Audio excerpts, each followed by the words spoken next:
The brave girl. A merchant of Patna had a daughter called Kirti. She was married to a rich young man of Magadh, Devsen, who was a merchant. Devsen's father died and his mother managed the house. This lady became very jealous of the love her son showed to his wife. She began to give all sorts of pinpricks to Kirti.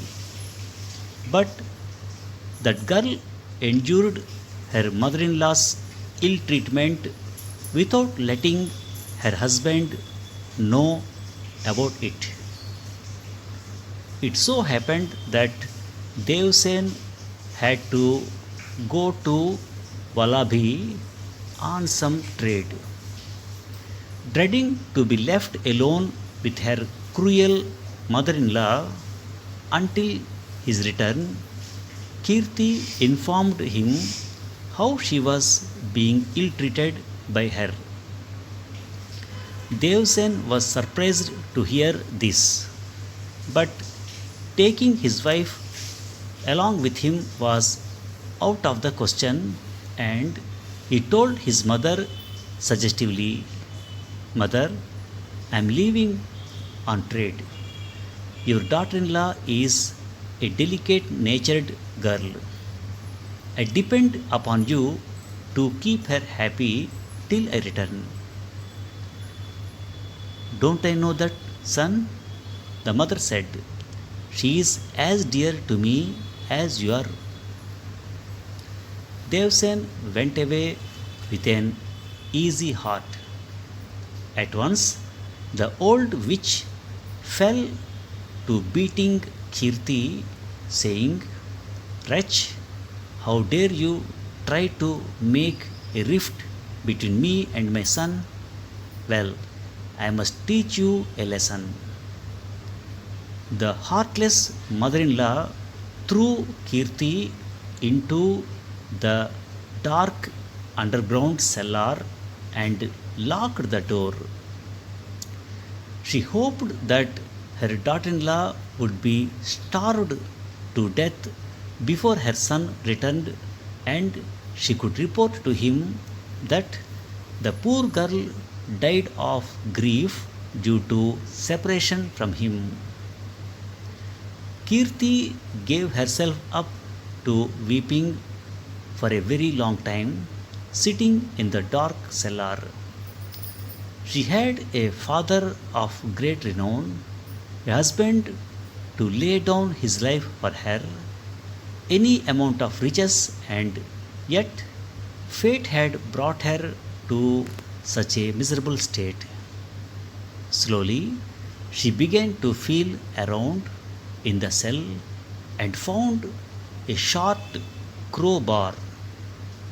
Her spirits rose at once and she began to dig a passage out of the cellar. Soon, this passage brought her to her own bedroom. Kirti hastily took up a few clothes and jewels that came to hand, tied them up in a bundle, and left the house under cover of darkness.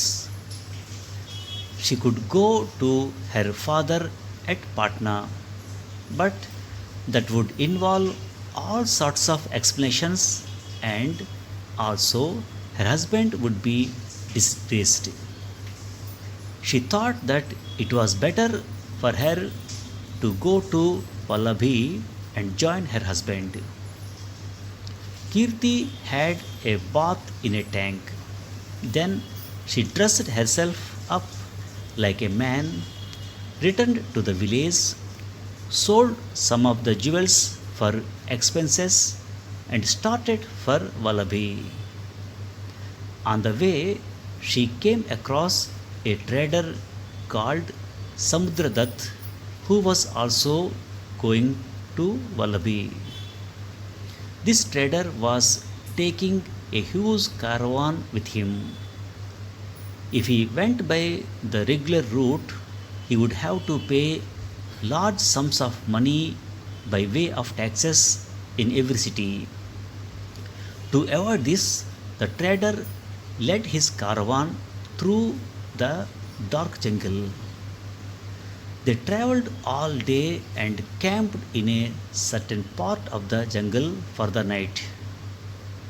After dark, the jackals began to howl in the distance, a sure sign of the movements of bandits. The traders' men took up arms and took their positions around the camp. Kirti was more afraid of being discovered as a woman than of losing her life. She could not depend on the trader for her safety. She searched about for a hiding place and at last found a pit. She jumped into it and covered herself with dry leaves. The bandits came about midnight. There was a ferocious fight in which the bandits killed most of the men, drove away the rest, and took away the merchandise of the trader who died in the fight. Kirti stayed in the pit till daybreak. Then she started walking till she reached a tribal village. Here she saw an odd thing. A sick man was made to sit in the sun. A doctor smeared the patient's head with some ghee. He placed a water pot by the side of the patient.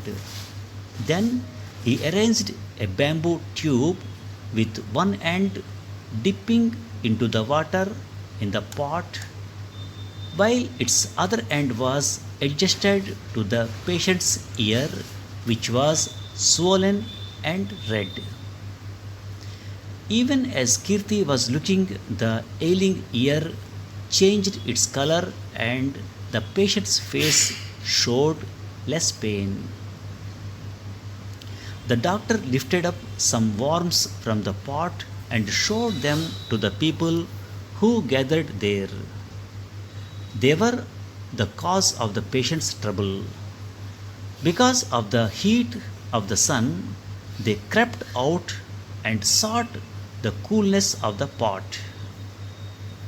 King Vasudat is suffering from similar worms, said the doctor, but he would rather die than be cured by the like of us. Kirti marveled at what she had seen. She proceeded on her journey and presently met a shepherd with a flock. Do you know where King Vasudat lives? She asked him. There you can see the city, said the shepherd, pointing with his finger. All this jungle is his property. Kirti was anxious to reach this city because this was the end of the jungle route.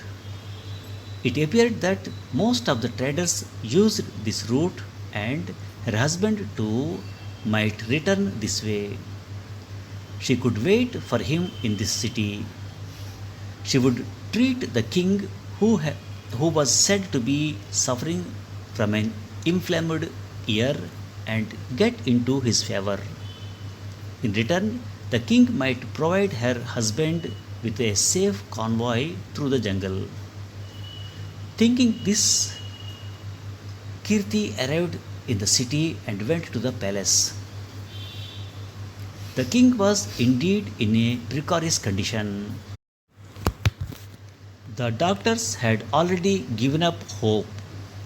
Kirti, who was still in male garb, undertook to cure the king and she was permitted to do so. She repeated the treatment she had seen at the tribal village, and the king was relieved of not less than 150 worms. The king's recovery was both quick and miraculous. He was put on a diet of milk and ghee. Kirti was showered with praise and gifts by one and all. She saved all these gifts carefully. Soon, Devsen arrived at the city with his caravan, even as Kirti expected. The arrival of a new caravan was always a big event to the people of the city. Some people would go to see the novelties, others to make profitable business, and still others to sell whatever they had to sell. It was formal for the king to pay a goodwill visit to each caravan, take a few gifts, and bless the trader. While going to meet Devsen's caravan, the king requested Kirti to accompany him. Though she was in male garb, Devsen easily identified her by her beautiful eyes. There was no longer any need for Kirti to remain dressed as a man. After all her troubles and tribulations, she found her dear husband. Kirti narrated her experiences with her mother in law, the bandits, and so on. Even the king could not help shedding a tear on hearing her tale. Devsen was very angry that his mother should break her promise to him and ill treat his beloved wife. I hoped that Kirti was going to be my son, but now she is my daughter and she shall succeed to my throne. As for you, young man, you may as well settle in this place and carry on with your trade. I cannot let you go, said the king. Kirti suggested that Devsen should send for his mother, but he flatly refused. He could not look at her face anymore. Kirti was showered with heaps of gifts, which she kept safe with her. One day, she took them in a cart and, accompanied by her husband, went to the tribal village in the jungle. The tribal doctor was sent for. "O eminent doctor," said Kirti, "the king sends you these gifts for having cured him. They are all yours." The tribal doctor could not recall having ever cured the king of any illness. While he gazed in wonder at the retreating figures of Kirti and her husband, the tribal people picked up from the gifts whatever they wanted. There was nothing wrong in it because in the tribal village, what belonged to one belonged to all. Thank you for listening.